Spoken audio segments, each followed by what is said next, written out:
நம்ம கௌதமும் இலக்கியாவும் இருந்துட்டு இப்போ ஒரு மிகப்பெரிய முட்டாள்தனம் பண்றாங்க. அது என்ன அப்படின்னு பார்த்தீங்கன்னா, இப்போ ஜானகிக்கு வேணா அவங்களுக்கு அட்டாக் வந்தது தெரியாம இருக்கணும் அப்படின்னு சொல்லிட்டு டாக்டர் சொன்னதுல ஒரு அர்த்தம் இருக்கு. ஆனா இப்போ வீட்ல இருக்கிற யார்கிட்டயுமே வந்து பார்த்தீங்கன்னா, அட்டாக்ல நடந்தத வந்து பார்த்தீங்கன்னா சொல்றதே கிடையாது. அதே மாதிரி இப்போ வந்து பார்த்தீங்கன்னா, நெஞ்சு வலியால வந்து போன அ அ கௌதமும், இலக்கியாவும் அதாவது ஜானகிய கூட்டிட்டு போனாங்க இல்லையா? அதுக்கப்புறம் வந்து பார்த்தீங்கன்னா, ஜானகி கிட்ட கொஞ்ச நேரம் பேசிட்டு, "உனக்கு என்ன ஒண்ணும் இல்ல ஜானு, உன் கூடவே தான் நாங்க இருப்போம்" அப்படின்ற மாரி சொல்லிட்டு வீட்டுக்கு கிளம்பி வந்துடுறாங்க. வீட்டுக்கு வந்ததுக்கு அப்புறமா நம்ம கார்த்திக் தன்னோட பிரச்சனைய ஸ்டார்ட் பண்ண ஆரம்பிக்கிறாரு.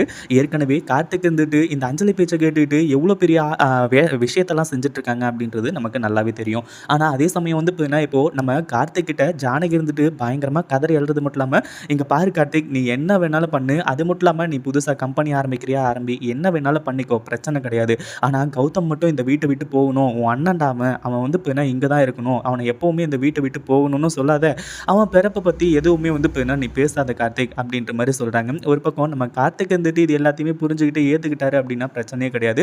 ஆனாலும் வந்து பார்த்தீங்கன்னா, இந்த அஞ்சலி பேச்ச கேட்டுட்டு கண்டிப்பா எனக்கு வந்து இந்த சொத்து தான் முக்கியம் அப்படின்ற மாரி கண்டிப்பா இருந்துட்டு இருப்பாரு. ஒரு பக்கம் கௌதமும், இலக்கியாவும் வந்துட்டு கார்த்திக்கு சீக்கிரமா புரிய வைக்க போறாங்க. இந்த வீடியோ பிடிச்சிருந்தா